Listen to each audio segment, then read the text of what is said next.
Hello, everyone. We are here, finishing playing catch up.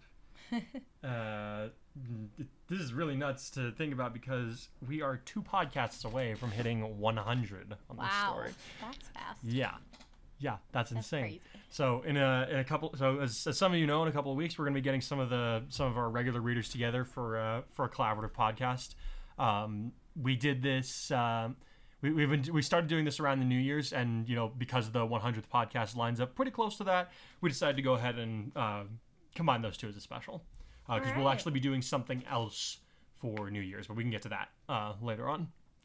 But for now, we only have a couple of reviews to get through, and then we'll have a chapter, and we can get into behind the scenes for that. So, all right, let's shall we start with Silly Kita? Joe Clone. Sorry, Joe Clone's first. Well, now I must say this plan of theirs is pretty freaking genius. Oh, okay, so they really received it well. Kai coming out of hiding like that was so cathartic and made me put on the game face. Poor sleep-deprived Akurui, though. We're ready. Let's go plus. Sorry, I had to. That's all for today. I know I usually write longer ones. You know what? It's all good. It's all good. Like just you guys leave. Yeah. Thank you very much for just leaving your guys' stuff up is very helpful in helping us to just create content for this channel. We appreciate it. All right. Now, Silly Kita. Now it's your favorite. Okay. Yay, a double dose within a week. I hope that I'm posting a review in time to be covered in the podcast. Yes, you are, sir. Mostly because we've been sick for like a freaking month, and we're not feeling up to recording on Friday night. That being said, sorry, continuing. Had to clear my voice there. The opening scene with Deku was strangely jarring one for me. I gotta say, your reasoning for the change to his disposition are solid and well-founded, but it's still really weird to see him get that aggressive that quickly. I wouldn't go so far as to say that he was excessively violent. It's just, I don't know. I didn't expect that from him. How do I put this? So, one of the defining traits for Deku as a character is just how hard his life is in general. So, to be given this new quirk that is physically more easy to handle for him, there was going to have to be some give on something else. So, his we've shown it for a long time. Energon does a beating to your brain, but it's not just that. Like I think I covered this before. It's like it's not just that. It's not just the quirk itself. They can alter your disposition. We're also contending with the fact that this like as All For One explained it, there's quirk transference. There's pieces of the person who have had the quirk before, they'll get left in the quirk as it gets passed on. So while it won't be like as tangible as the case of like All For One and One For All, there are still parts of Kurdai that are in Energon that are now residing in Deku. Okay. So it's just a little something to keep in the back of the mind, I think. Okay. As for Kurdai, hello darkness, my old friend. In a narrative sense, I'm definitely glad to see things won't be too easy for him going forward, but yeah, I get why everyone else is walking on eggshells around him as he is.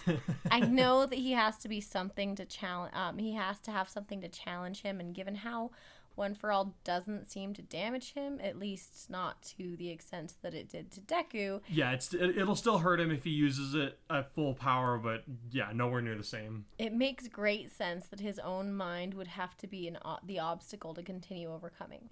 I think that as long as he doesn't regress into a full-on meltdown like last time, thus treading into a full repeat, I think this narrative tool can be well used as a continued challenge for our guardian hero.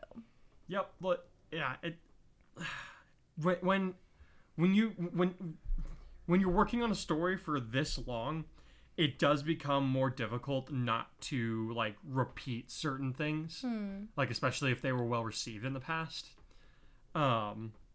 So yeah, it's a lot to keep track of. I'm doing my best though. Right. I'm giving it my best. Sorry. Bless you. Hold on. There we go. Okay. Sorry, guys. Okay, I can do this. Gran Torino walking him through issuing the ultimate mic drop of the decade was amazing. I certainly did not expect Kai to make his return to public eye in such a definitive fashion. He was definitely enjoying the anonymity that was being, quote-unquote, dead gave him. But it was a masterstroke on their part. It also speaks to how much he believes in and respects Deku, that he would take such a step on his behalf just to give him a fighting chance. I do have to wonder how he's going to react to all the news' people coming after him when he gets home, though. About that. Well, you're about to find out, my dude. Yeah. Before he even gets home, and that actually, because this is world scale at this point. Yep. That's either going to turn out hilarious or disastrous. I doubt there's an in-between for Kudai with those guys right now. I'll leave that up to you guys to decide once you've read the next part. Brief scene with Akurui was very enjoyable. I think we're getting a look at how these two are going to be working together in the future, and I am here for it. Yeah. Him getting into it with Hatsume was another bonus that I got a great kick out of. Yeah. Same, buddy. Can you guys hear how excited he gets when you give him compliments? It's adorable. Again, I'm still amazed at how Akurui is just everybody's favorite, like almost universally. Yeah. The brief scene... Oh, sorry. I already heard that. The brief scene where you described the world's reaction to Kai's return was very interesting to me because it was similar to how everyone reacted to his triumph in Fukuoka. Though this time it was layered with more skepticism than excitement on behalf of normal citizens, which definitely makes sense. It seems too good to be true for all of them, but the villains panicking makes an equal amount of sense because for them, it doesn't matter who's got that much power if they're planning to return it on them. Just that they are so capable in the first place. Yeah. More of those little bits that you go out of your way to make that helps this world feel that much more complete. I mean, that chapter wouldn't have felt right to me without, because if he's making a declaration to the world, it wouldn't seem right to not have at least snippets of the world reacting to him. Yeah, makes sense. Yeah, I'm glad you appreciate the scene. I just just on my end, I'm like, it didn't even occur to me for a second to skip over something like that. All Might panicking and turning to Gran Torino for answers will never not be funny. And Gran Torino scolding him like a kid while telling him to stop acting like a kid is side-splitting. This is All Might, the symbol of peace whom everyone looks up to in a crisis. Even now he's getting schooled by Anime Yoda. I love it. In summary, this was a fun chapter that also somehow has me on the edge of my seat with wondering about what's going to happen when Kai and Deku start working together with each other's quirks. I mean, how is it going to work? I can see a lot of opportunities for backseat driving and using their new quirk from either guy. Could wind up being a new challenge for them, could wind up being really funny. Either way, no matter my own reservations, I am confident that this story will continue to delight its readers. Happy writing. Thank you. Yeah, I could... There's backseat driving. If we're gonna put it in the terms of backseat driving, I would definitely say that's more. There's more opportunities for humor if you look at it in that light. I think. That's not how you fire a Kamehameha. This isn't a Kamehameha.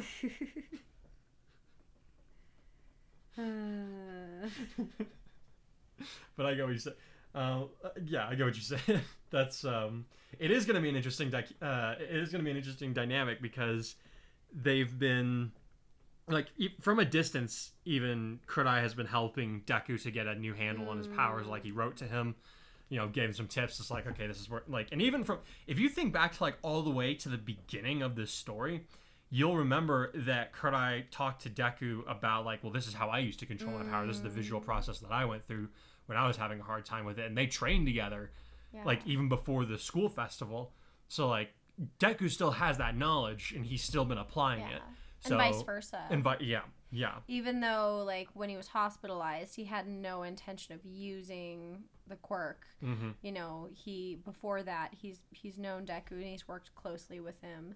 Well, he also has the advantage of, all the vestiges giving him pointers. Yeah, I was going to say, because Deku didn't have that. Around the clock, Deku he can get help. Deku had to figure that out on his own. Yes. And I guess we'll probably get more into that. To me, Deku is much more impressive in terms of how...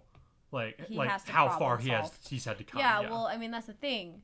Kudai's had support from all ends. Like, yeah, in the last year, he's had tragedy strike, but his whole life, it's like he's had every opportunity. He has a supportive family. He has means to go take classes. Like, he's had people who are like, it's like as soon as they hear that he's going to be in the hero course, as soon as they hear he's going to be in the hero course, they're like, that absolutely makes sense. This guy would be perfect for the hero course. Deku, nobody believed in Deku. Deku's own mother didn't believe in him, as sad as that was.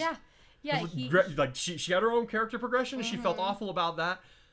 But that was the reality of him for most of his life, is that nobody believed in him. That being said, I feel like we'll probably get into that a little bit more in this next chapter, so maybe let's jump into that. Okay. Alrighty. Thank you guys for your reviews. We'll see you guys in a little bit. I hope you enjoyed the audio drama. Sorry, my words are not coming out right tonight. I've been wandering in my mind lately. I've been looking for a place to rest my head, for the road that lies ahead. Always fighting for the ones beside me. You could try it, but her heart's so far from dead. You will believe it.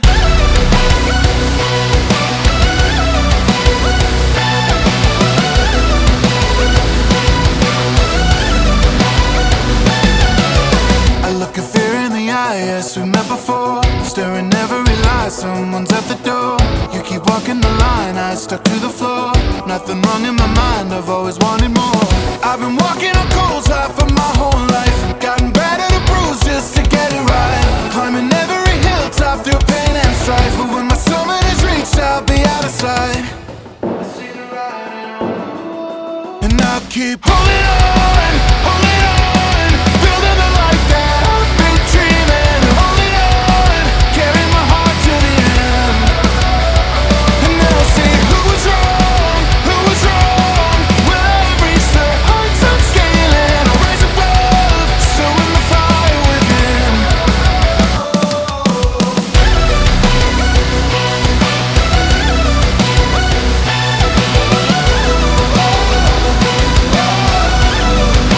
So in the fire within. Strike back.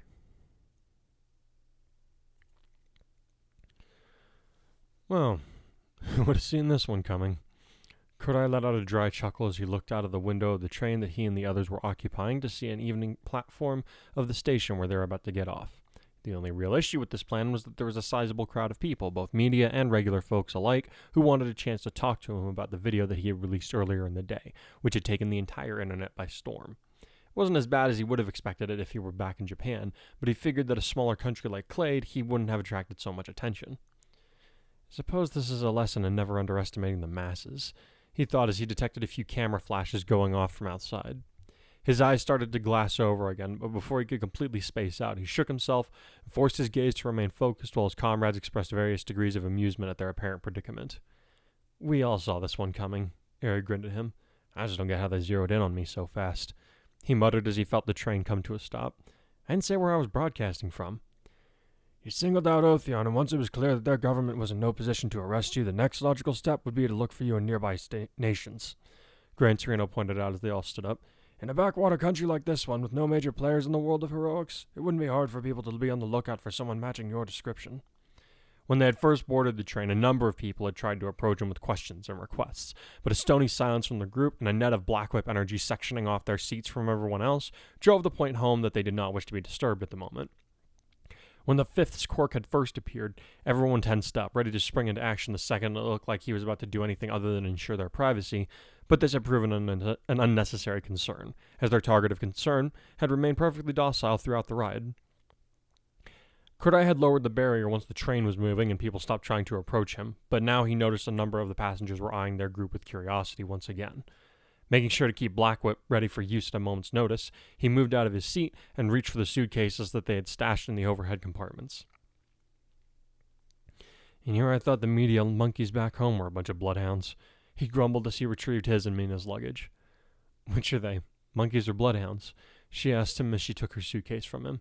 Both, he smirked as he moved to depart the coach. I guess that makes them blood monkeys? Watch it, kid, Gran Torino warned him as they waited for the other passengers to disembark. Sukuuchi told me you don't have a lot of patience for these guys, but I suggest you use whatever you've got right now. If you want this whole stunt to succeed, you need to keep the ball rolling. That last video is definitely stirring up a hornet's nest, but one little declaration of war isn't going to sell it to everybody. There are those that are doubting you're even you.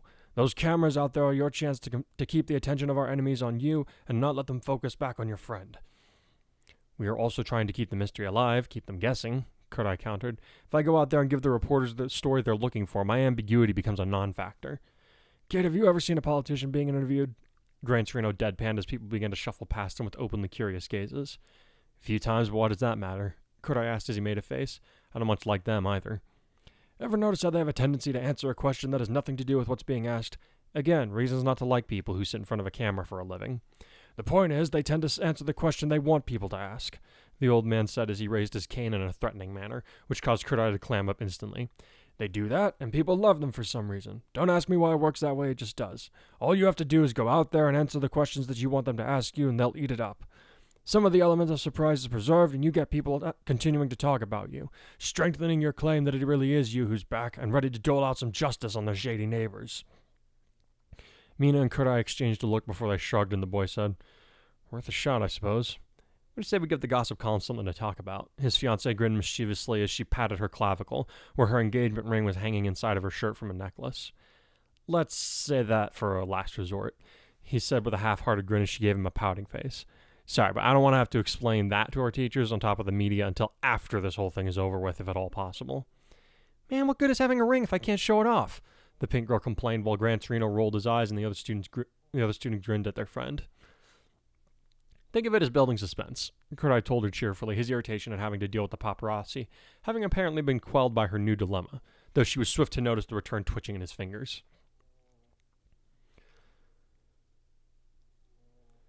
The quartet of heroes were the last to get off the coach they had occupied, and they all immediately found themselves surrounded on all sides by flashing cameras and microphones aimed at Kurai as the reporters all fired a rapid stream of questions at him. The speed at which they spoke, coupled with the fact that they were speaking in his chosen second language, all served to leave him feeling discombobulated and uncertain of how to proceed. After a couple of seconds of this, he gave vent to a small frown and shouted, Hey! What's a guy got to do to get some breathing room? He made sure to do so in Japanese, which got a few of the media people to look at him in confusion while halting their advance and stilling their tongues for a moment. The second he was sure that he would be able to speak without having to shout, he switched to English and said, Not so fun when people are yelling at you in a language you barely understand, is it? To be fair, he had more than a solid understanding of the English language, but he was hoping to make at least some of them feel awkward about how they had all but ambushed a teenage hero from practically out of nowhere. This tactic did not work. Young man, you claim to be the Hero Corps student who was confirmed dead in Japan 2 months ago, said a reporter with sea green hair as she thrust the mic at his face so that it almost collided with his nose, having been a shade faster than the other media workers in the station. Yet you share almost zero physical characteristics with the Guardian Hero. How can we take you for your word when you claim to be the same person? If you weren't taking my word for it, you wouldn't have all gathered here for the hot scoop, he responded dryly. Besides, if you've done your homework, you've already had facial recognition on the video. You've already run facial recognition of the video I posted, which would confirm my identity for you. The fact that my hair color has changed isn't enough of a reason for you to doubt my identity. If you really held reservations, you would have led with, Why aren't you dead? You also lack the prosthetic that the hero Kai was known for, the reporter shot back. How do you explain the current state of your right arm if you are Kai? There are a lot of quirks in the world, Kurai replied, remembering what Gran Torino told him about being vague in the current situation. Look, you know I'm Kai, I know I'm Kai, so if your only interest is to keep me here to argue my identity in circles, then I'd just as soon move on with my day. Young man, if you are Kai, could you shed some light on the circumstances behind your death, as it were? Inquired another reporter, this one a man with 5 eyes and a bald head. What happened on Nabu Island following your victory against the villain known as Nine? The villains were detained and my class went home to rest and recover from a situation that we never should have been put into in the first place, Kurai answered evenly. What of rumors concerning a funeral at your school that was supposedly interrupted by a villain? Asked the first reporter. I wouldn't know, the boy answered with a snarky grin. Not like I can attend my own funeral, can I? Young man, were you or were you not killed in action on Nabu Island? Asked yet another reporter. Man, they are really zeroing in on that one, Kurai thought as he prepared his answer. Guess I can't really blame them for being curious, though. If your definition of killed is set by someone who's been buried 6 feet under, then no, I wasn't killed, he replied with a wry expression. Now, if you'll excuse me, I'm not exactly here for it.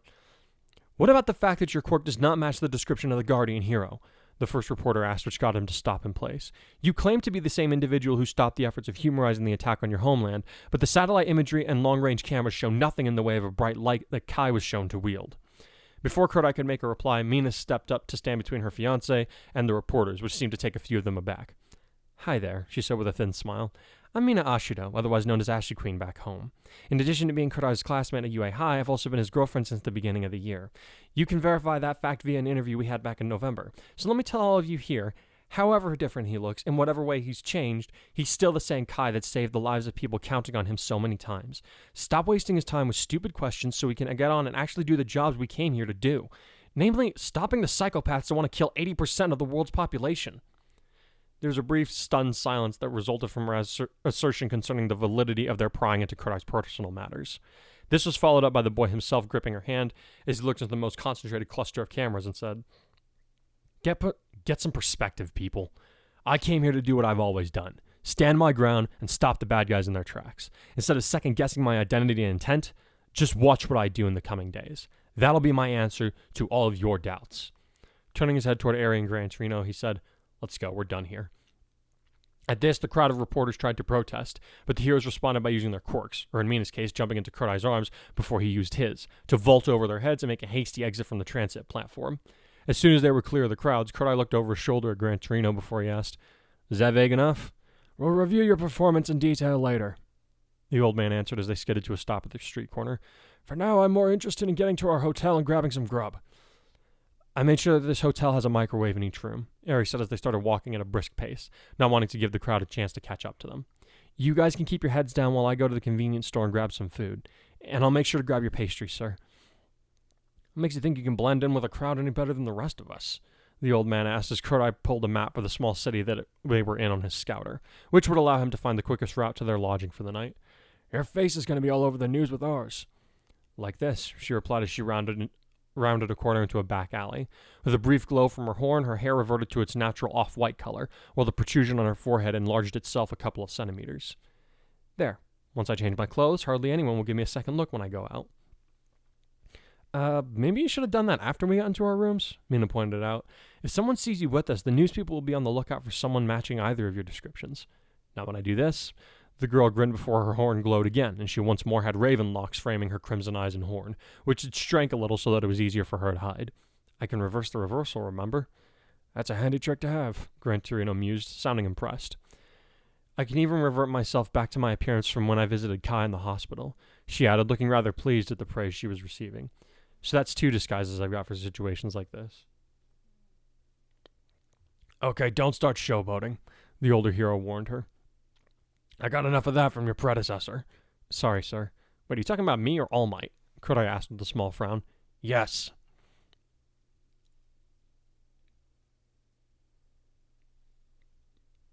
The quartet spent the night in a comfortable hotel in the relative center of the town that was about a 20-minute drive from the border of Otheon. Once they had settled in, Kodai called Todoroki to update him on their plans, which led to him learning the other trio of heroes would be arriving via train in the late morning. We'll have to set up surveillance in order to try and intercept Midoriya before he arrives at the checkpoint for getting into Klayd, the heterochromic voice said while Kodai paced in front of his bed. I'm guessing the Humarise will try to trap him there, because probably with the police's help. You don't think he'll just try and jump over the border somewhere else? Mina asked, having been able to hear the conversation due to the scouter being on speaker. If he tries to cross into Klayd illegally, Otheon would have grounds to demand that he be extradited back into their custody. Her fiancé answered with a negative shake of his head. If we really want to avoid having 2 countries chasing him, we have to get him across the border legally. But what's to stop the checkpoint people from denying his request for asylum and just detaining him until the Otheon authorities can take him away? Ari inquired. We should be ready for that possibility. Already thought of that, Kodai assured her. Under the Apocalypse contingency, any person or people that attack a hero associated with the World Hero Alliance for any reason forfeit their right to protection from external affairs. If the cops attack him while he tries to cross the border, we have clearance to jump in and deal with them. If that's the case, why didn't Endeavor use force to get the police to back off? Weiss asked from the other end of the line. He could have. But it probably wouldn't have looked very good for the Alliance, and he's really there to protect the people if and when Humarise does attack Otheon, the Guardian hero reminded her. The citizens at large are his main concern, while ours is getting to the bottom of why Izuku's being targeted all of a sudden. And when we find him, we blast them all to hell! Bakugo shouted from the background. Wow, I didn't know you cared about Izuku enough to want to go after his enemies, Mina snickered. Shut up, Raccoon Eyes! They were my enemies first! Actually, they were my enemies before anyone else in this group, Kodai pointed out with a wry grin. You know, from when they gassed Kanto and shot at me. It's not the same! Bakugo snapped. If anyone's gonna run Deku down, it's gonna be me! Still my job since he has my old quirk, Kodai replied, his grin widening. If anyone's gotta whip him into shape. No! Bakugo raged. No! I had dibs on beating Deku before any of you losers! You and Icy Hot just jumped on the bandwagon once UA started! Katsuki, no explosions in the hotel! Weiss shouted, followed by the sounds of a brief argument in the background. I think we'd be best served by getting some rest, Todoroki said, sounding exasperated. Our train should arrive tomorrow at 10:30, barring any delays. Given our class's unlucky streak, I'd be willing to bet money on there being a delay due to villainy, or Izuku's shenanigans. Mina piped up. How much money are we talking? Kodai asked her.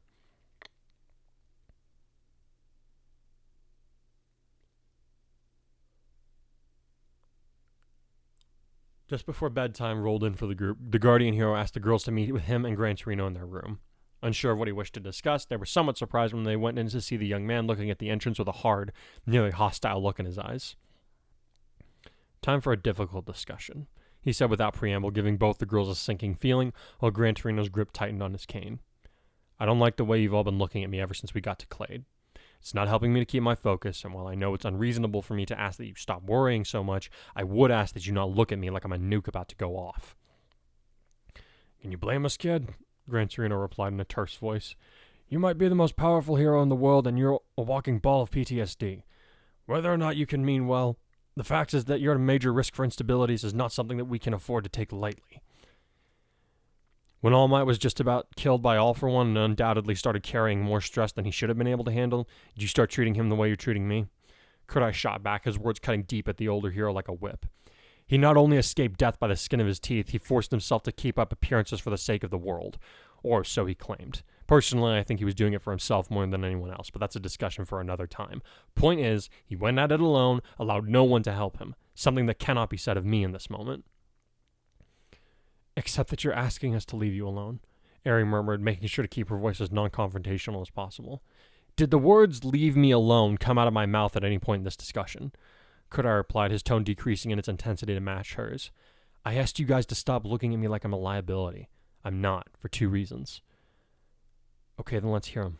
Mina asserted before anyone could argue that his behavior over the last few days only showed someone who was barely keeping it together. First off, even if I developed a few tics associated with the memories of my fight on Naboo, I haven't lost my head when it comes to the scuffles we've had to deal with since coming here, he said firmly while maintaining eye contact with his significant other. Second, perhaps more importantly, I have a pretty thorough contingency for if my mind does check out at any given point in this mess.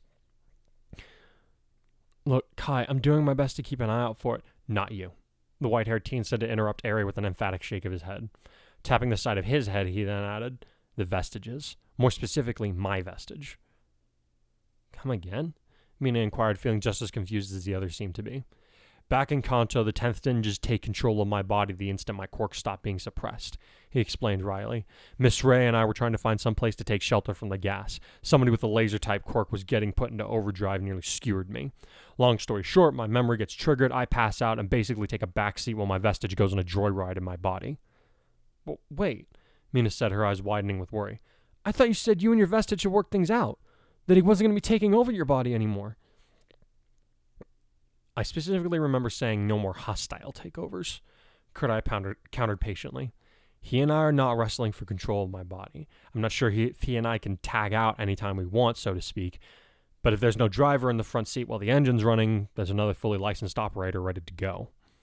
There was a good 5 seconds of silence before Eri said, I've lived through the end of the world, and that was probably still one of the weirdest things I've been told in my life. Look, the point is, we have a job to do while we're here, and on until the day we decide to retire from this life. Kodai sighed as he leaned back in his chair to reach up and pull his lengthy mop back from his brow. I'm committed to that, and I need to know that you guys are going to be equally so. Up against a group like Humarise, you all do not have the time to spare, constantly watching over your shoulders, waiting to see if the littlest thing is going to set me off. Turning to look at Gran Torino more directly, he muttered, You agreed to take me along for this mission, which means that you had to decide whether or not I could handle what's coming our way. Are you going back on your decision or not? With a slightly mischievous look about him, he added, We can't be playing chicken when it comes to the life of a hero, now can we? No time to waste on changing our minds every time something comes along to disrupt our way of seeing things, right? Gran Torino's brow bent downward behind his mask before he growled, "You think you're pretty funny, don't you?" "Sir, I'm hilarious," Kurdai snickered. Black Whip shot out of his arms and locked the elderly hero in place before he could make it all the way across the room. The air burst from his boot, ruffling his target's hair, but nothing more. With a raised eyebrows, young Charge then said, "I'm still sharp, sir. Combat doesn't frighten me. Being forced to sit on the sidelines because no one trusts me to do my job does. So for the last time, are you guys going to trust that I can be the hero I need to be, or are you going to give me the order to go home?" As he spoke, he disengaged his quirk and allowed Gran Torino to leap away and land next to where he had dropped his cane, taking care to mind the gazes of Mina and Aerie as they looked a silent message between them. Once the elderly hero had collected himself again while grumbling under his breath, Aerie spoke up to say, "For what it's worth, the Vestiges agree with his and the 10th fallback plan. I have confidence in them, so I'll trust that this is the right thing to do." "If you're still sharp enough to use a mostly unfamiliar quirk without any hesitation and that level of restraint, I guess I don't have a good reason to bench you," the supervisor grumbled. "Plus, if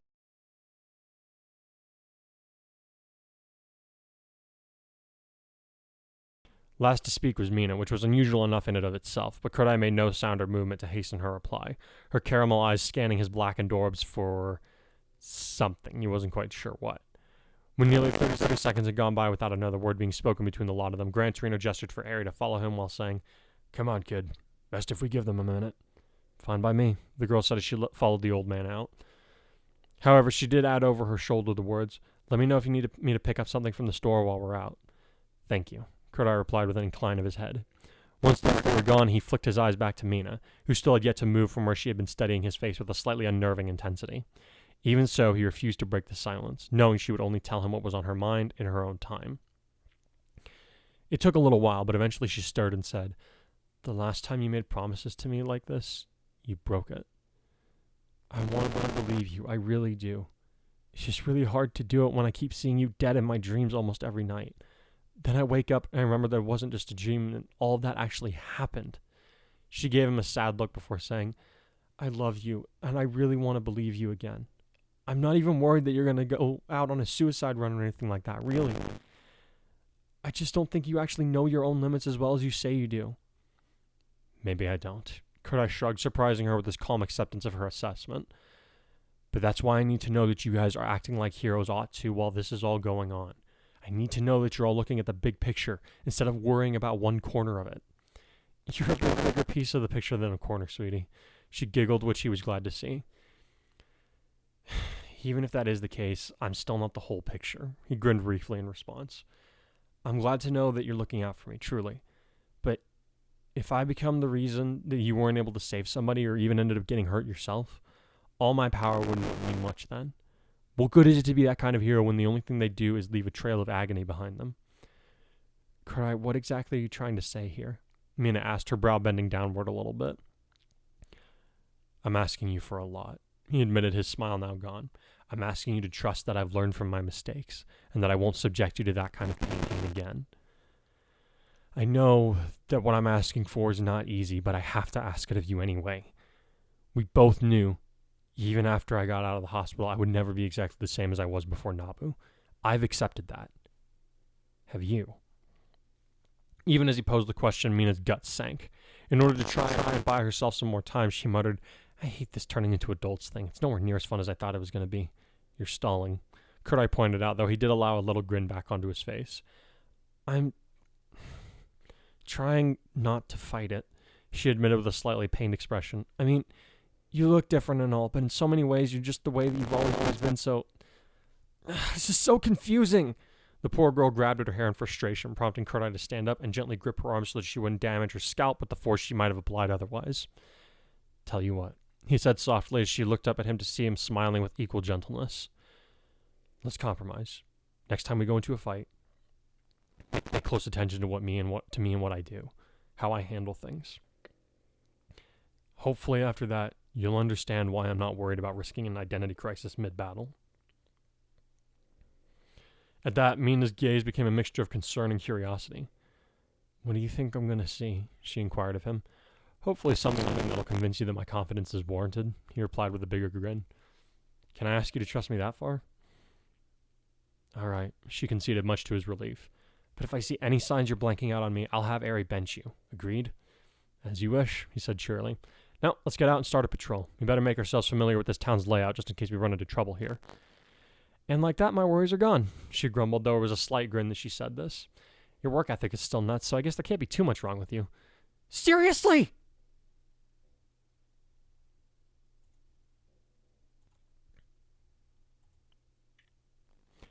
The evening passed without further incident, and in the morning the heroes quietly slipped out of the hotel and took to the rooftops, Eri surprising them all with how good she was at moving unseen, even what could technically be considered broad daylight.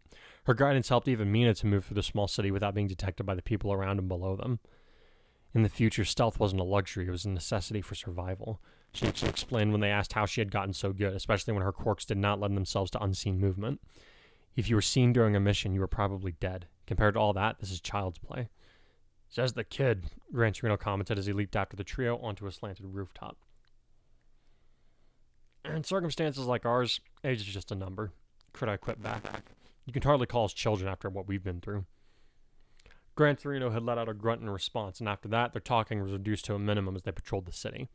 This was partly to accomplish their due diligence as members of the World Hero Alliance, but for the kids, it was also largely a way to kill time until they received the call from Todoroki that it was time for them to meet up, which came a little sooner than they had expected. The quartet were keeping an eye on the city plaza, where a farmer's market seemed to be taking place, when Kodai's scouter lit up to alert him to an incoming call. The what? Bakugo? His confused muttering drew the attention of the teammates just in time to connect the call and ask, Bakugo? What happened to Todoroki? What, I'm not good enough to... never mind! The blonde boy shouted on the other end, even as the quartet detected a rumbling sound coming from the mountains across the border. Deku screwed the pooch! Iceot said it was time for you to get your ass in gear and play backup! Should I even bother asking if you had something to do with the big bang we just heard? Kodai deadpanned as he saw a small dust cloud rising from the same mountains. Get your asses over here! Kodai disconnected the call and turned to scoop Mina into his arms while he said, We're on. In a lowered tone that only she could hear, he added, Watch me. The second that she nodded, black and white lightning sparked across the air before Kodai and Eri launched themselves toward the mountain range at high speed, the resulting rush of wind buffeting a shouting Gran Torino as he was unintentionally left far behind the younger heroes. You kids are just as bad as All Might! He yelled after them.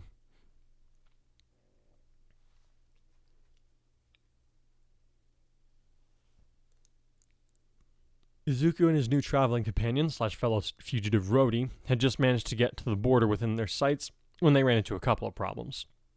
One, the road into Klayd was blocked by a small army of police officers. 2, once Izuku had managed to come up with a plan to get past them safely, a helicopter carrying a handful of Humarise assassins had shown up to ambush them in the mountains.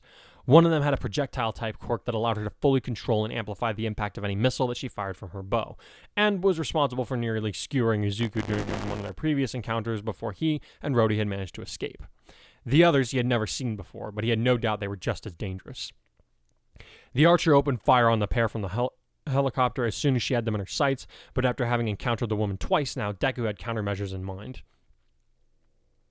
Keep your head down! He shouted at Rhodey as he batted the first arrow away before it could strike him. Don't gotta tell me!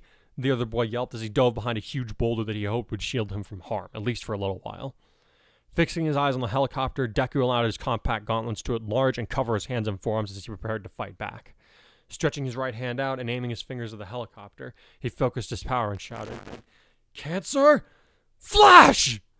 5 lasers shot out of his fingertips and intercepted 2 of the assassin's arrows, while the other 3 pierced the helicopter's shell, causing the pilot inside to panic momentarily and swerve away from the targets.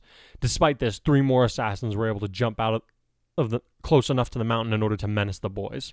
One of them was a tall, muscular man, though nowhere near as intimidating as the mass that was Endeavor. Deku was quick to notice what looked like large ball bearings in his knuckles, and immediately decided that it would be best if he stayed away from those. The other assassins were armed with guns, which lent itself to the thought that they either didn't have quirks or that they had no practical purpose in a fight, but Deku wasn't about to discount the possibility. He was outnumbered and he had started the fight by being outmaneuvered, hardly the ideal circumstances for someone on the run from the law. This wouldn't stop Kodai, though, he thought as he leaped into action, scattering laser blasts at one of the gunmen and forcing him to dive for cover, even as his companions advanced on the young hero. Having seen this, Deku swung his leg up and over to crash into the mountainside, breaking apart the stones and putting several hundred pounds of rock between him and the bullets that were about to be unloaded into his body via a landslide. It worked against the bullets, but then a huge metal ball crashed through the improvised wall and nearly took off his head in the process.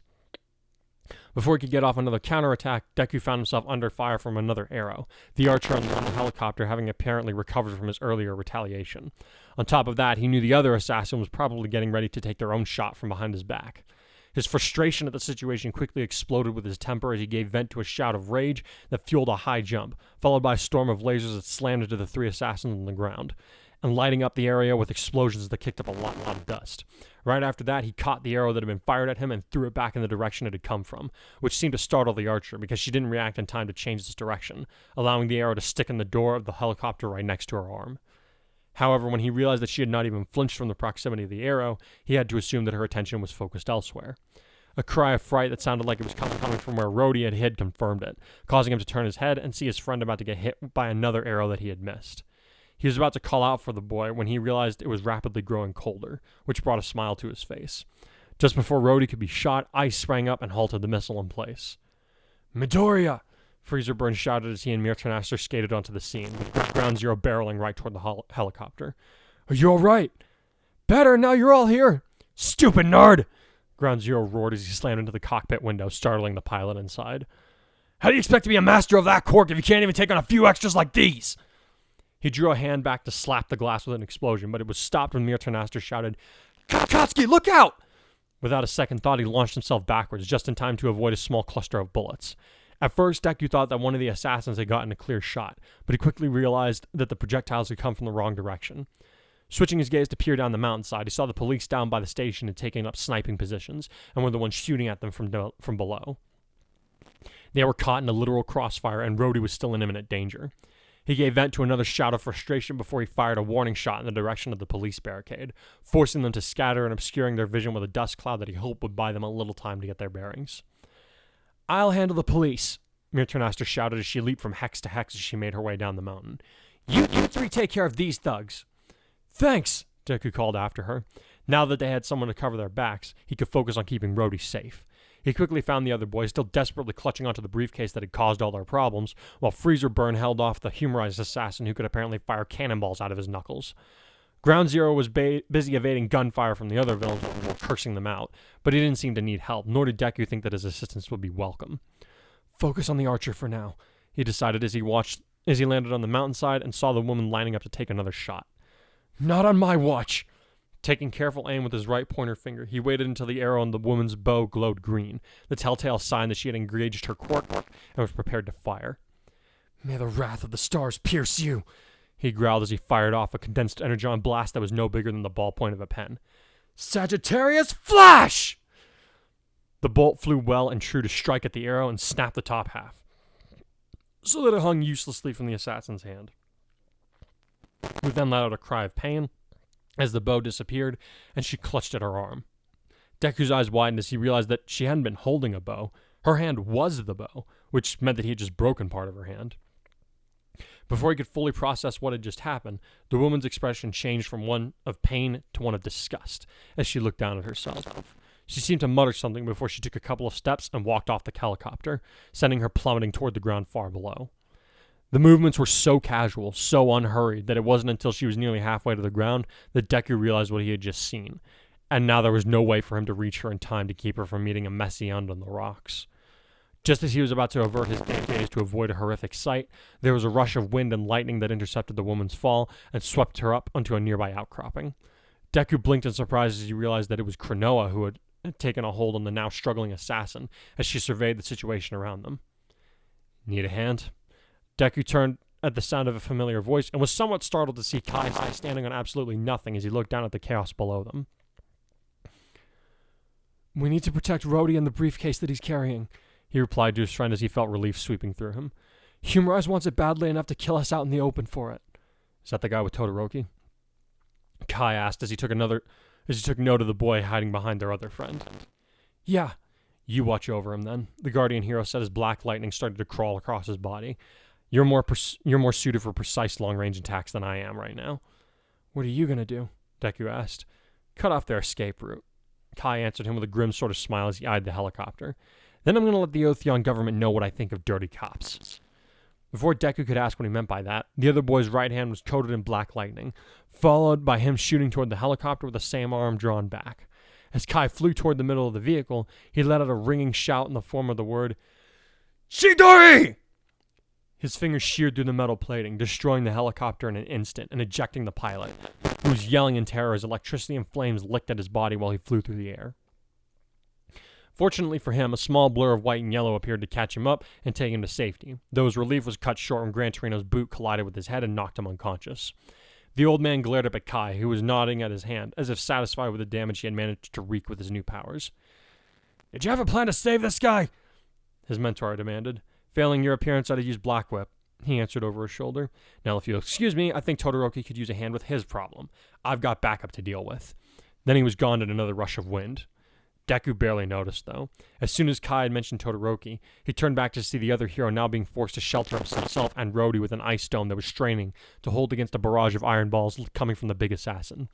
They were coming out a lot faster and bigger than before, leading Deku to the conclusion that he must have taken some kind of quirk-enhancing drug. Add that to the gunfire that Ground Zero was having to deal with, and his friends were in for a bad time. "Get away from my friends!"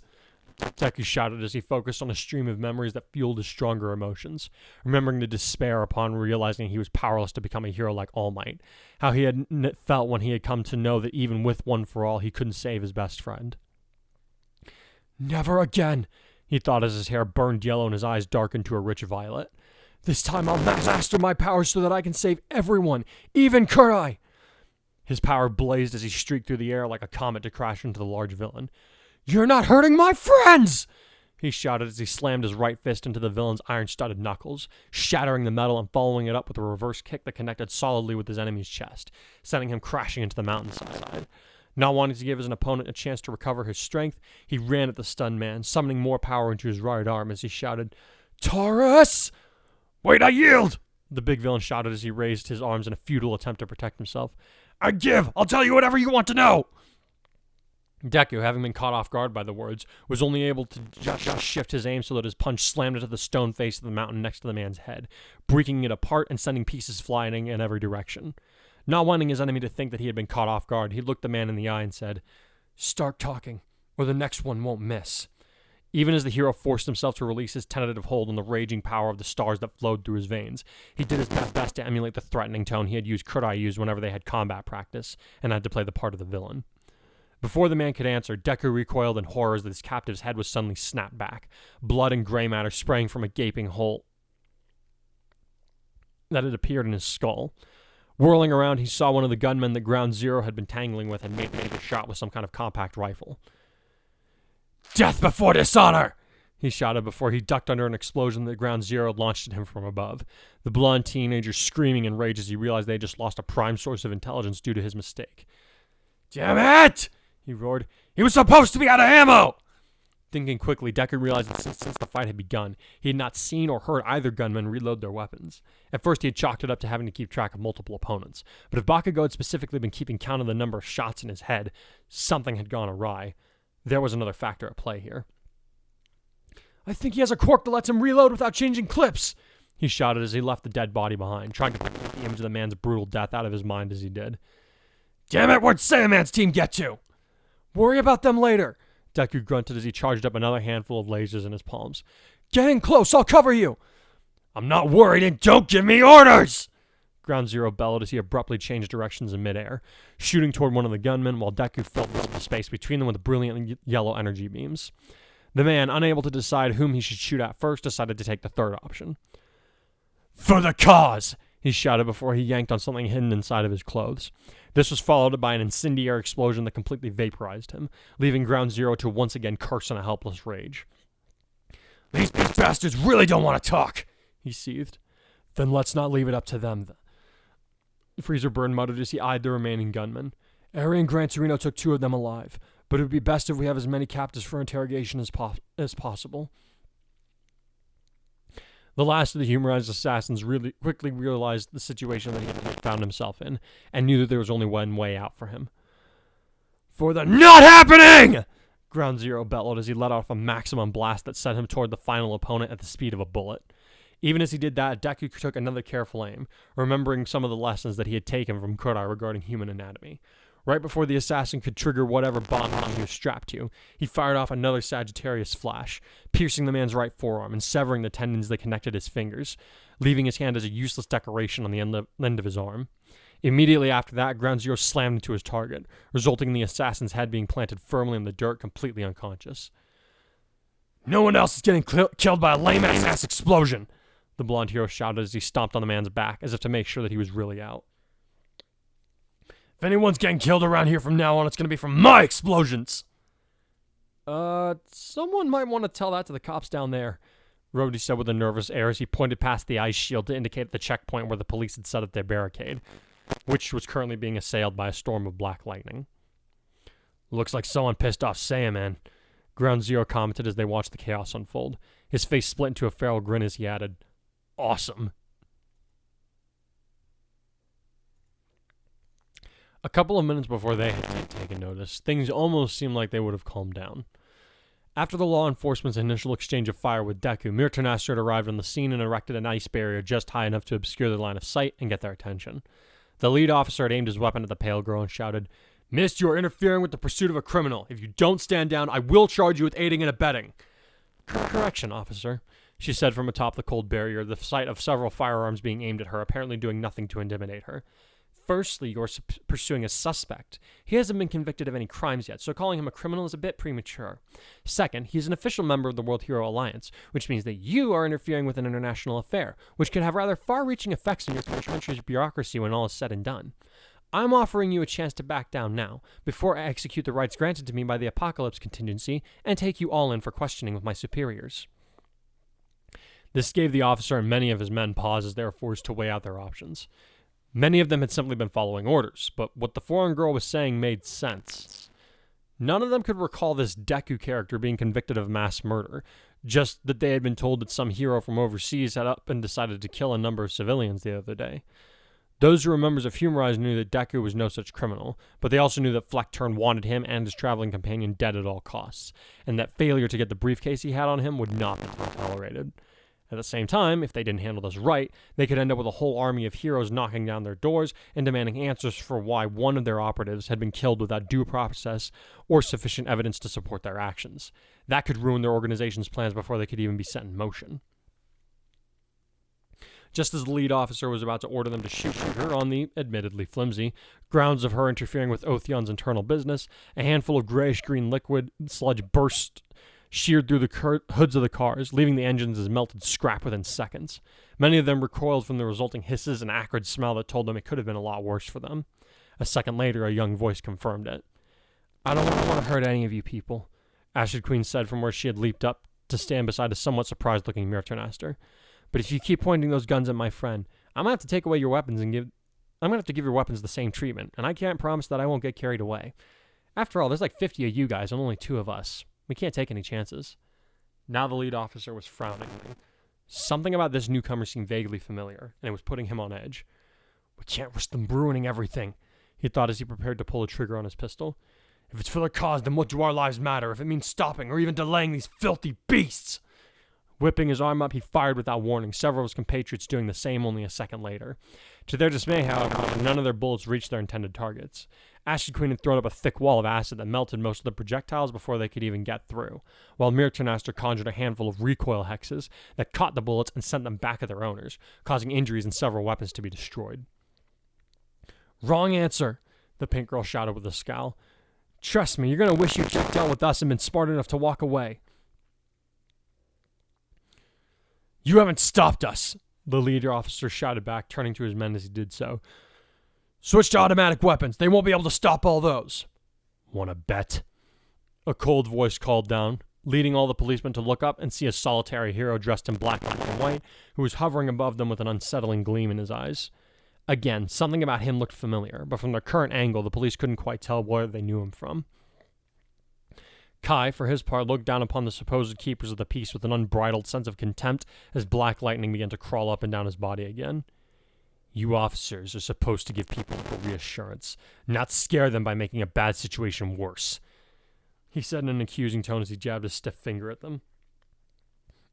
"And just what do you think you're doing? Aiding an organization that plans to eradicate 80% of humanity. You're helping to murder billions of people who have never done anything to you, but exist in the same world that we all have a right to. We're talking over 2.5 billion kids. For crying out loud, what reason could you possibly have for wanting their blood on your hands? Because if we don't do it, someday it'll be all the children of the world. One of the officers suddenly shouted as he took aim with his rifle and drawing the young hero's attention to him. At least this way humanity will be sure to survive in the long, long run. The lead officer cursed, his subordinate not having realized what he had just done.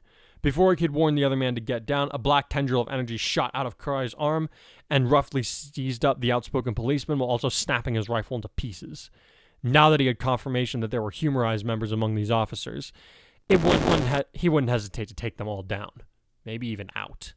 As this happened, it finally dawned on the lead officer why this boy looked so familiar. Every one of Humarise's members had been warned about a mysterious new hero who wielded black lightning and had power enough to conjure a tornado in less than a minute.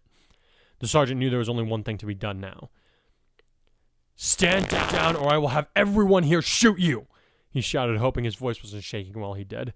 You can't take on all of us at once. We have the advantage in numbers. No. What you have are bullets, and the hope that when your guns are empty, I will no longer be standing, because if I am, you all might just be dead before you've reloaded. Kai responded flatly as he shook the man who had shouted with Black Whip before slamming into the ground. His casual delivery of the brutal threat caused many of the officers to do a double take, but their leader was committed now. Open fire! He shouted, not having noticed that instead of pressing the advantage while their enemies were distracted, Mirtanaster and Acid Queen had beat a hasty retreat and were currently getting as far away from the current battle zone as they possibly could. Bullets immediately filled the air, but they all simply passed through the spot where Kai had been a moment prior, the boy himself having disappeared in a burst of wind and dark lightning. However, it didn't take long for him to reveal himself again as he slammed into the ground between the police barricade and Klayd's border, his presence swelling ominously as the air around him came alive with his bioelectricity. This is gonna be filthy rich coming from me. But I think I hate dirty cops more than any other kind of villain, he growled, filling his opponents with dread as he raised his right arm across his chest. Sorry in advance for those of you who were just stupid enough to blindly follow orders, but you had this coming. Don't let him... Tyrannus smash! Kai flung his arm forward and a huge blast of dark lightning surged into his enemies and their equipment before the wind scattered them across the empty landscape, annihilating any and all chances of further resistance. The sight filled the boy with both a savage sense of satisfaction and disappointment as he recognized that he had done what the situation called for, following his declaration of war against Humarise and their allies, even though it meant having to lash out at those who simply didn't know any better. He quickly pushed that thought aside, though. The officers who weren't part of Humarise should have known better than to follow an order that was ethically bankrupt, or at least suspect. As he watched the destruction unfold with a grim look on his face, he heard a new voice mutter from the back of his mind. Not bad, children. His expression changed to a slight smile when he realized he had heard the third speaking. From their vantage point on one of the Regal Heroine's ice formations, Acid Queen and Mirtanaster had watched the demolition of the enemy forces with a mixture of awe and apprehension. For the American, her worry stemmed from seeing such power in the hands of someone who was still mentally unstable. Sure, he had pulled through this time, but could they be sure that he wouldn't snap under the pressure of an unexpected trigger for his trauma? Little could she have known that her peer was worried for precisely the opposite reason. Acid Queen had started to watch Kai closely the second when she and Mirtanaster were at a minimum safe distance, as per her fiancé's request. What she saw was no sign of indecisiveness on his part, nor the bodily reactions that he had been undergoing whenever his mind flashed back to whatever horror his subconscious had chosen to torture him with at any given moment. His eyes were bright and sharp, his movements were smooth from practice, even under the influence of a new power. His breath control was perfect. In fact, she might have even gone so far to say that in that moment that he had begun to fight, he looked more like himself than she had ever seen him since his resurrection, with the exception of the night when he had proposed to her. The fact that he had been so utterly right about him being able to handle combat without any concern frightened her, because now she had to wonder if the boy she had fallen in love with would only ever truly emerge in the heat of battle. Meanwhile, Deku and the others were looking down from afar, the greenette wearing a small frown as he watched the results of the battle. He wasn't bothered by the destruction that had been caused, nor all the injuries that had undoubtedly been inflicted. After all, those officers had been trying to kill him just for doing his job as a hero. They stood against the very peace that they were supposed to be working to preserve, so it was hard for even someone like him to feel sorry for their current state. No, what was causing him to feel uneasy was the proficiency with which Kai had wielded One for All and the secondary quirks that it granted. He had trained his body for over a year to wield All Might's power, and that had only been the beginning of his struggles. He had spent the better part of the following year trying to get the immense strength under his control, and he had been the one to begin unlocking the other quirks that still lived within the network of accumulated power. Every single step of that journey had been one tribulation after another, and now Kai had returned with the improved power in hand to wield it with a skill and finesse that even All Might could envy. And he had done it after having the quirk for only a month, and only using it in 3 battles. He was glad the quirk had gone on to reside in a worthy successor who would use it well. But it would be a lie if he said that the apparent ease with which Kai could already use the strength of generations gone past didn't get under his skin just a little. Never took the backseat or wonder what's a dream without a goal to conquer. Just a painful reminder. I've seen for miles how the river only bends and the 2 sides meet again. Put your head to bed, oh, you'll never see the end. Be the one they choose to follow. Would you run towards your failures every day, just to prove that nothing's standing in your way? In the moments I could feel it, when my sacrifice was needed, before they could even see me, I was there, like a flash of lightning. All right, so what do you think of this chapter? Sorry, you yawned right before you pressed record, and then I did because I saw you yawn, but it was after you pressed record. Sorry. It's all good. What did I think of this chapter?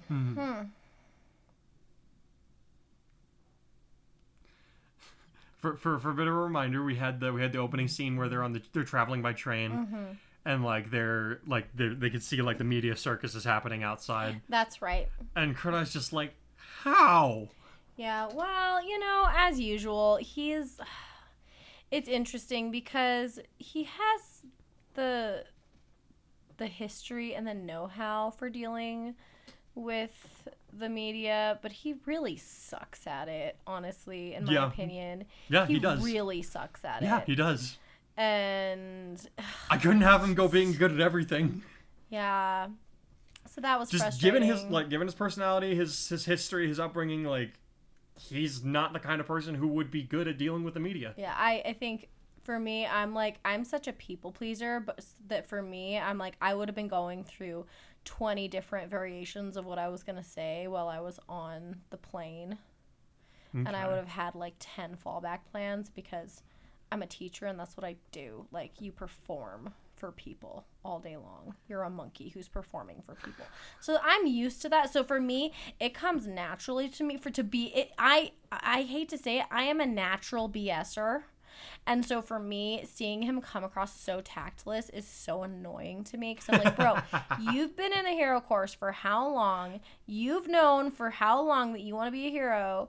You need to like have some idea. I mean, it wasn't catastrophic. He did fine, but he's not good. He's done worse. He's done. It was really annoying to me. I was like, whatever. I mean, I kind of saved it a little bit, but she didn't do very well either. So when Gran Train, I was like, yeah, we'll work on this. I was like, yes, thank you. Yeah. Someone need to call him on this crap. Yeah. No, he wasn't meant to do very well there. Oh my gosh. Like, what? Sorry, I just was looking at this drawing and the thumb threw me off. Oh.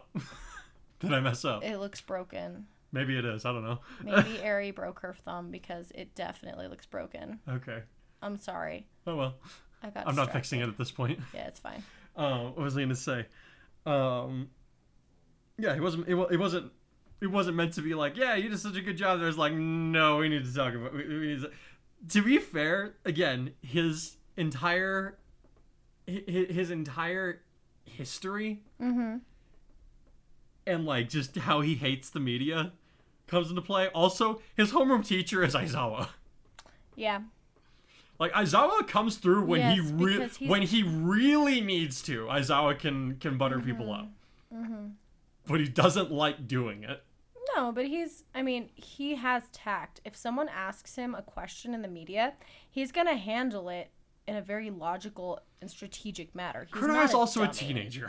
Yeah, he's a teenager. He's clearly a teenager. He's a dumb teenager who doesn't... I don't know. Whatever. Anyway, moving on. Then I think the next thing that was big in this one was the kind of confrontation in the hotel room. Because he pulls him aside and he's like, guys, this is awkward. This is not going to work. I was wondering, when you were reading it to me, I was wondering, was this at all based on experience with you after you were hospitalized? To some degree, Yeah. Yeah. It's like, yeah, like, I don't remember ever, like, actually saying the words, like, if you keep treating me like I'm gonna go off, that's just an extra reason for me to go off. I feel like I don't know. Maybe I did say that at some point, but, like, I definitely remember that sentiment being there. It's like, okay, guys, you sent me to the hospital, you entrusted the doctors to my treatment, and now they trust that I am okay to be back out in society again. If you trusted them, why do you not trust them now? Yeah. So like, there was... By the same token... borderline resentment, I want to say, is there. Yeah. By the same token, it's like you have to understand the people who are around you are kind of dealing with the trauma that you put them through. Yes. But when you're in those shoes, it's kind of hard to see past your own trauma. Yeah. He's like, he says to that, he's like, I'm asking you for a lot. I understand that. He's like, but because of the position that we're in, I can't not ask this of you.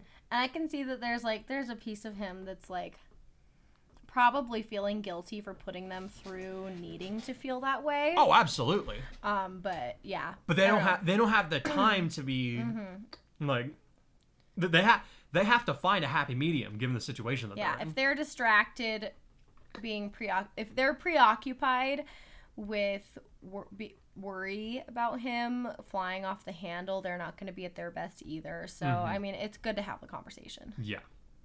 He's like I mean, that part I thought he handled pretty well. It's like he addresses their concerns. He's like, I understand why you're concerned. He's like, this is why he's like, this is why I think you can trust me though. The vestige conversation I think made a lot of sense. And that one kind of took me by surprise. I was like, oh yeah. The vestiges can straight up just be like, no. They like, again, in the anime, we've seen the vestiges control Deku's body to some degree, which is what I based on. It's like, well, he's got his own vestige in there. Who knows exactly how that body works? Seems perfectly reasonable that he'd be able to take control if he needed to. He's also got a much more, open line of communication with them than Deku does, at least in the beginning. Yes. Later on in the anime, of course, Deku has that open line of communication, but like at this point, it's still kind of not there yet.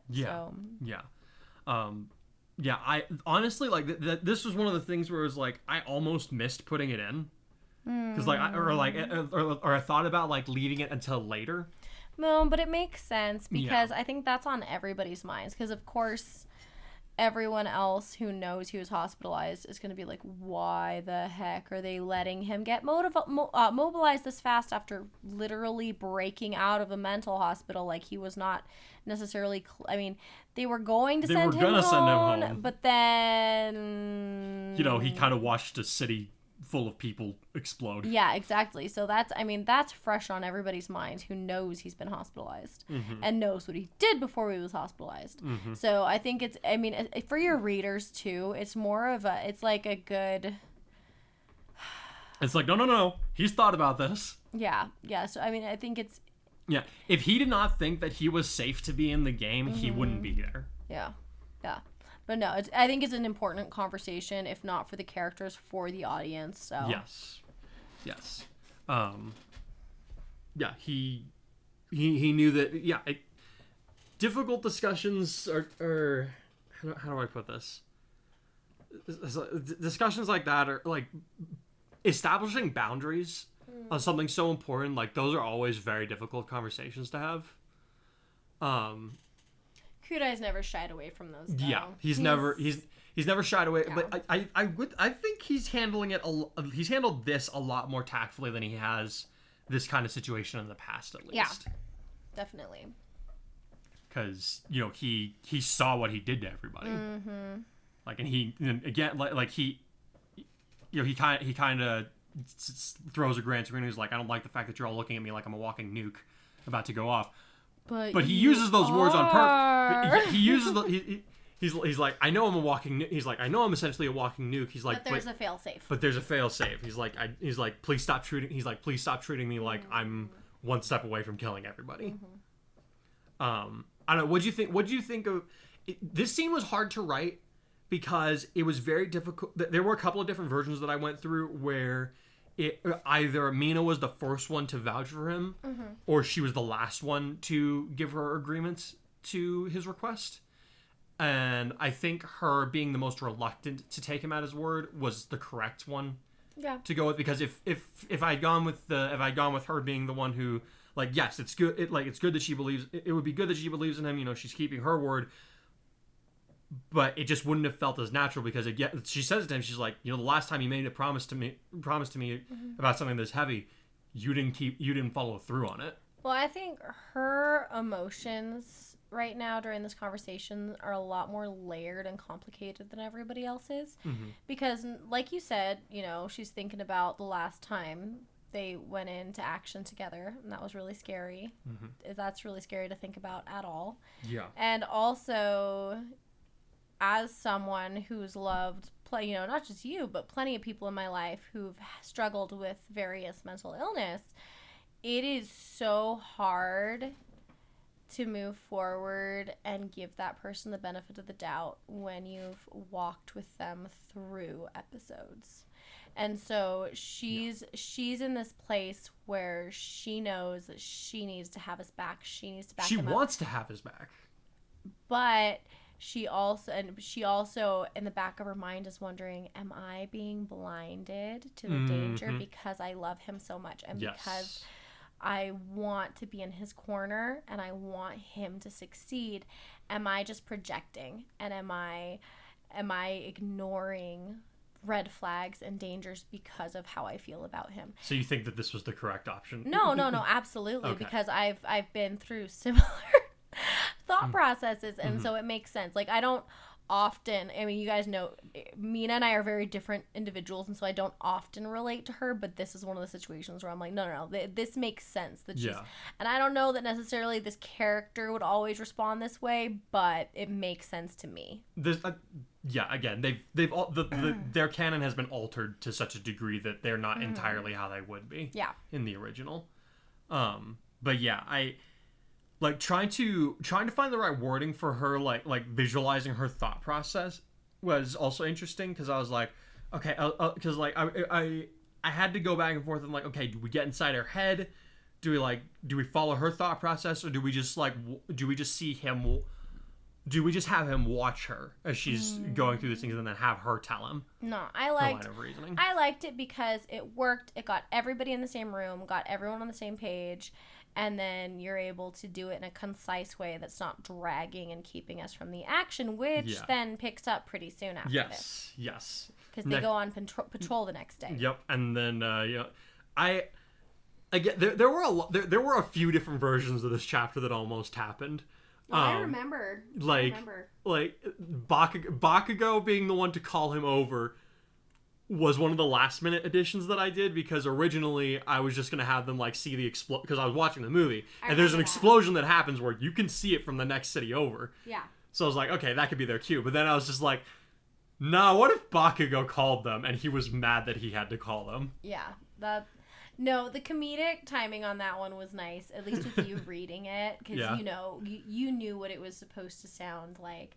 But it was really funny, because he's, you know, like, as he's speaking, there's an explosion happening in the distance, and they're like, what did you do, Bakugo? Shut up and get over here! Well, thank you for giving us the general direction we are heading. Okay. No, I also really love that. I love giving Gran Torino excuses to complain about his students being like All Might. I don't know why that's so funny to me. It just is. Well, yeah, because he's like I'm supposed to be retired. I was supposed to be done with this crap 40 years ago.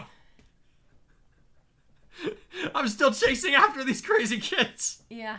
Yeah, exactly. Yeah. But yeah, so what'd you think, what'd you think of like the converging of the teams? How'd you like that? I have to say, I know I've been better about keeping up with the action. Mm-hmm.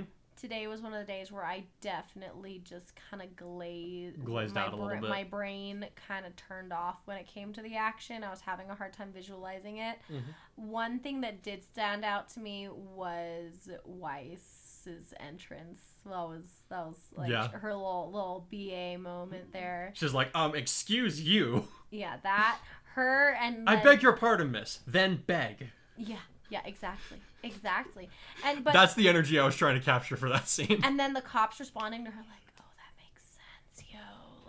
Like they take a minute to think about, "Oh, like, wait a minute. Have we made a mistake here?" Yeah, exactly. And then the terrorists are like, "Oh shit, she's onto us." Yeah, exactly. These guys are onto us. So, I mean, you gotta love some sass from our neighborhood tsundere.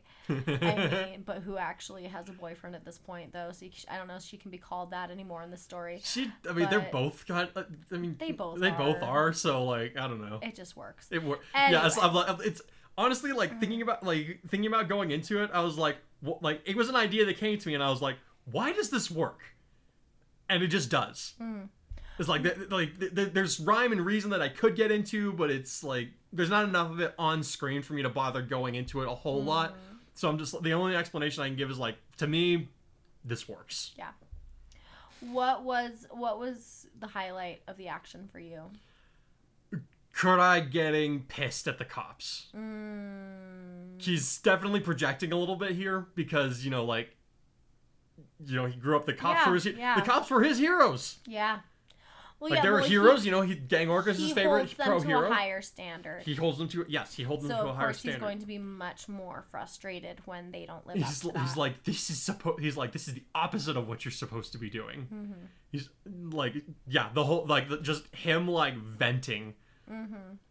And he's needed to vent a little bit lately. I remember the first time you read it to me, I was taken aback by the amount of the vehemence ferocity that was happening. But I think this time I was expecting it, so that's why my brain just kind of went blank. Okay. Sorry. No, it's okay. Also, probably the half-life of the Dayquil still in my system. There you go. Yeah, this needed to be a moment where he was just mad. Because we see him when he first comes in, he takes out the helicopter. He's got everything under control. He's very calm. And then they're like, he could have gone and helped them with the other with the other terrorists. And honestly, since he was closer to hand, he probably should have. But he didn't, because he knew that there were enough heroes there. It's like, no, they've got this. And he's got his sights set on the people. He's like, to him, these are the real villains. He's like, you guys are supposed to be standing against this stuff. He's like, you're supposed to show a better example to people. So now I'm going to have to make an example out of you. Oh, jeez. Yeah. That's why I checked out. I remember now. Just kidding. So it was bad? No, it wasn't bad. I don't know. I think it's your Mataris is showing. Let's just go with that. Okay. All right. Yeah, there's a little bit of that. Sometimes, because Yeah. We'll see how everybody feels about it. Yeah. Was there anything else you wanted to cover? I don't know. What'd you think of Deku kind of watching this whole thing and? Oh, my heart. Okay, he's just so kind of that's he's like it can't be that easy. It's the incredulity. But I mean, because Deku is still our sweet boy. Yeah. But he has to reflect on he had to work. He has it rough. Butt off. No one believed in him. He had to work extra hard through all these insecurities. And it took him so long to get even close. And then all of a sudden, Kurai just jumps in with using this quirk really well. And, I think he, of course, hasn't thought, I think he hadn't yet experienced having that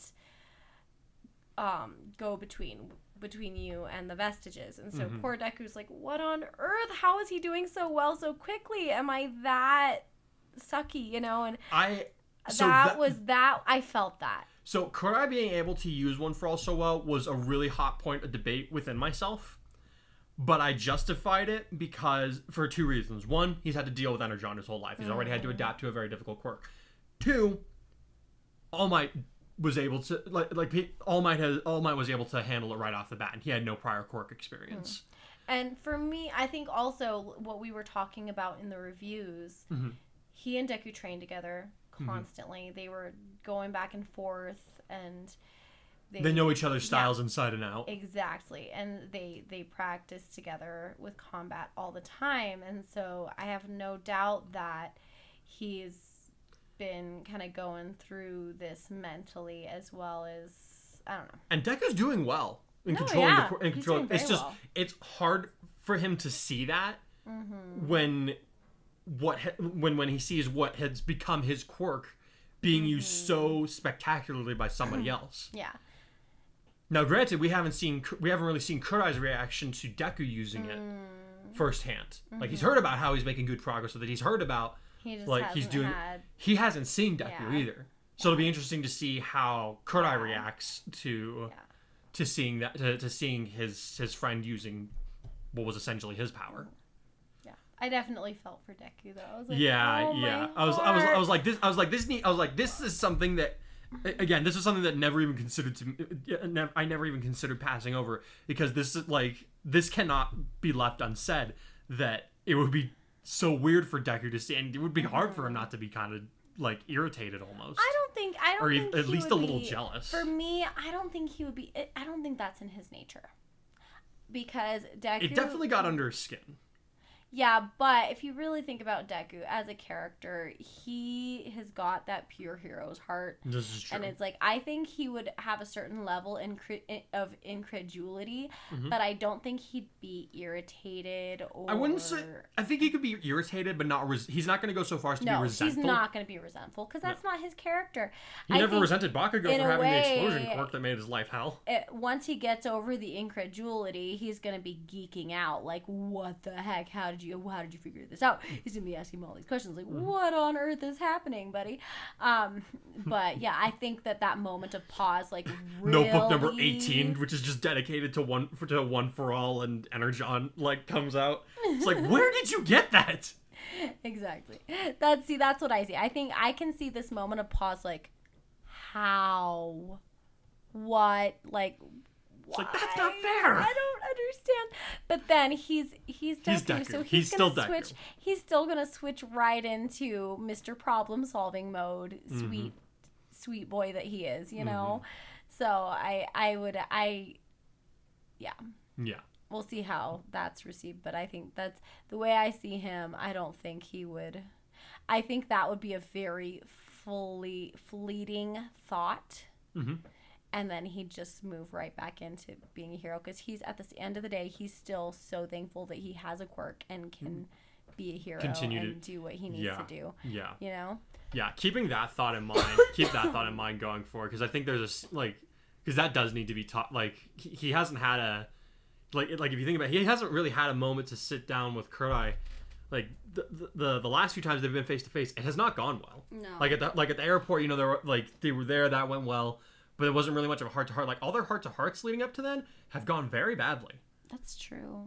Because, like, Deku's he couldn't believe that Kurai would just waste the opportunity that One for All gave to him. Yeah.